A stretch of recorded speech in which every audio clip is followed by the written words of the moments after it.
France, a symbol of elegance and culture, is burning. Beneath the image of a peaceful nation, a fire rages. Violent protests, riots, and chaos have consumed cities. This is not a news story, it's a crisis unfolding in real time. Lives are shattered, businesses destroyed, and fear grips the nation. The French government has said it is considering all options, including declaring a state of emergency after a third night of escalating violence. What sparked this inferno? Why is France on the brink? France has been experiencing significant civil unrest, regardless of the time or the political situation. Riots, looting, and property destruction have become almost traditional, intensifying after notable events such as elections. On the night following the legislative elections on July the 7th, violence erupted once again, reflecting a broader trend of escalating crime that seems unstoppable. This chaos is costing France dearly, both economically and socially. The damage from these riots is substantial, totaling approximately $1.1 billion, impacting businesses severely. The unrest is so pervasive that it deters travelers, causing cancellations of vacation plans. The constant state of disorder is wearing down the French population, who are increasingly fed up with living in such hostile conditions. Many French citizens feel that their streets are becoming more dangerous, leading to heightened fears for personal safety, particularly for women walking alone at night.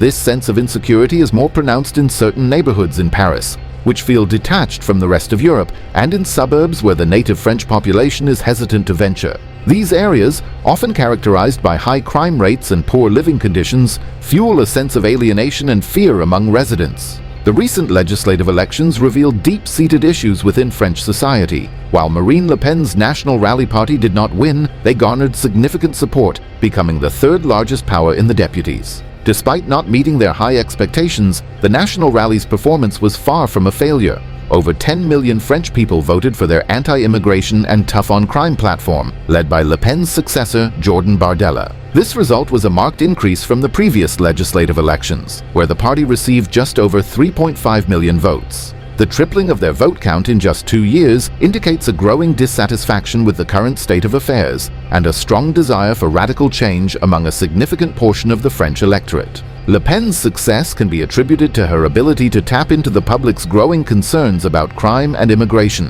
Her party's message resonates with many who feel that France is becoming increasingly unsafe and that immigrants are to blame for the rising crime rates. This sentiment is particularly strong among the National Rally's voter base, where immigration and security are top concerns. In her discourse, Le Pen has successfully linked these themes, depicting immigration as a fundamental reason that is fueling the surge of criminal activity in France. A receptive audience has been found for this story, particularly among members of the middle class and working class who are directly confronted with these issues in their own communities. The actuality of criminal activity in France is a complicated and frequently contentious issue.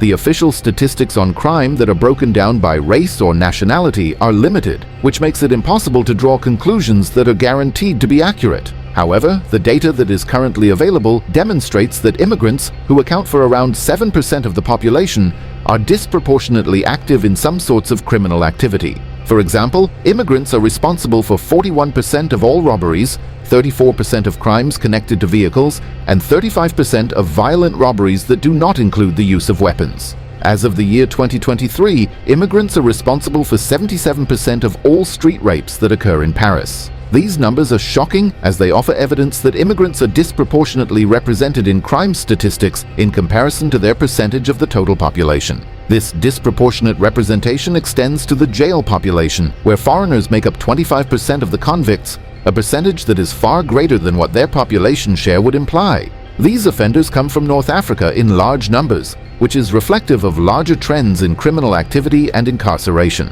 Addressing crime and integration in France is a multifaceted challenge. Public housing projects, originally intended to provide affordable living spaces, have often become ghettos isolated from broader society. These areas, known as sensitive urban zones, are marked by high concentrations of immigrants, low employment rates, and high crime rates. The government has tried various measures to improve these neighborhoods, but with limited success.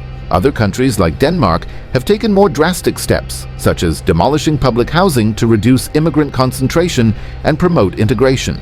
In France, the focus has been on cosmetic improvements, such as better sidewalks and green spaces, which have not effectively addressed the underlying issues. Public housing in France has a long history, with many large-scale projects built since the 1960s to accommodate a growing population. However, these projects have often led to ghettoization, where large numbers of immigrants live in isolated, economically deprived areas. These sensitive urban zones, numbering 751 across the country, are home to a significant portion of the immigrant population. In these areas, unemployment rates are high and educational attainment is low, creating a cycle of poverty and exclusion. Efforts to improve these areas have included significant investment, such as a $12 billion plan launched in 2014 to be completed by 2030. These initiatives aim to make these neighborhoods more livable with better infrastructure and green spaces. However, the effectiveness of these measures remains in question, as they do not address deeper issues of social and economic integration.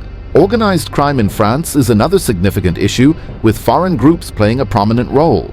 In cities like Marseille, organized crime is dominated by North African diasporas. These groups are involved in various illegal activities, from drug trafficking to violent crime. The DZ Mafia and the Yoda, two major gangs in Marseille, illustrate this trend. Many young immigrants, especially those from North Africa, are drawn into these criminal organizations due to a lack of opportunities and the allure of quick money. Immigrants' participation in organized crime makes the challenges of integration and public safety even more difficult to overcome. Furthermore, it contributes to the idea that immigration is associated with a rise in criminal activity, a viewpoint that Le Pen has utilized in her political message to her advantage. The connection between criminal activity, immigration, and the results of elections is unmistakable. Strong support for Le Pen's national rally may be seen in neighborhoods that have high rates of criminal activity and big populations of immigrants. The Mediterranean arc, which is where Le Pen's party scored exceptionally well in the most recent elections, is a good example of this trend.